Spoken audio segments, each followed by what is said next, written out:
Golden sunlight streamed lazily through the tall windows, dust particles dancing in the warm glow.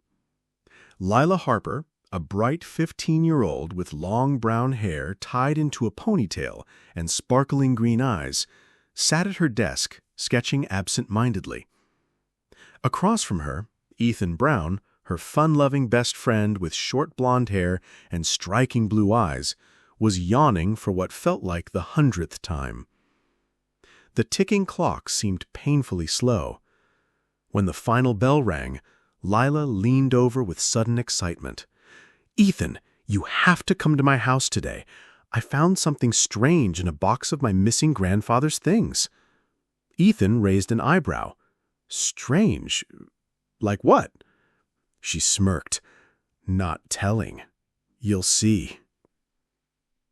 In Lila's cozy living room, she placed an odd wooden object on the table. It was a circular board, about 40 centimeters wide, carved with mysterious geometric patterns. In the center was a small hourglass fixed into a black metal frame. Around the edges were 3 carved slots, each marked with a different symbol.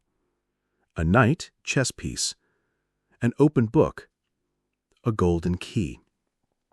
Hidden beneath the base was a small button. "Looks like some kind of puzzle," Ethan said, leaning closer. Without another word, Lila pressed the button.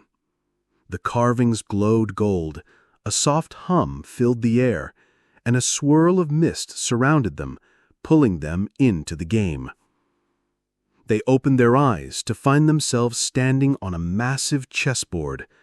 Each square was nearly 2 meters wide, and towering stone chess pieces loomed above them. On the far wall, words were carved in shimmering silver. "Move the piece that leaps, not walks, 1 step forward to unlock the path." Ethan grinned. "The piece that leaps, that's the knight." "And forward, not sideways," Lila added. Lila stepped in front of the giant knight and shouted clearly, "Knight, forward!" With a deep grinding sound, the knight leapt to its new square. The ground trembled, and a massive stone door opened, revealing the next stage. They stepped into a square chamber, its stone walls covered entirely with wooden panels. Each panel had a short riddle carved in ancient script. At the center of the floor, a stone plaque read, "Arrange the truths from the dawn of time to the end of dreams." They began reading the riddles. "In the beginning there was darkness. Then came the light. Then came the dream. And in the end, we awoke." Ethan scratched his head.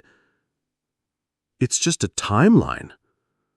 Lila quickly rearranged the panels in order: darkness, then light, then dream, then awakening.